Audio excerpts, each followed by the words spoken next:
Odamlar o'sha 11 mingmi, 12 ming dollarini, hamshiraning pulini, sanitarkaning pulini, ya'ni siz yuragingiz operatsiya bo'lgandan keyin operatsiyagacha tayyorlagan doktor, operatsiyadan keyin tayyorlagan kimki ishtirok etgan bo'lsa, yetarli darajada pulini to'laydi.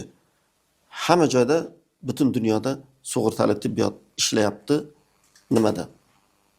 Rivojlangan davlatlarda. Mana bu bepul degani davlat uchun pulli, xalq uchun bepul bo'ladi tibbiyot. Ana unda konstitutsiyaga to'g'ri keladi. Hozirchi xalq uchun pulli meditsina, davlat amaldorlari uchun bepul.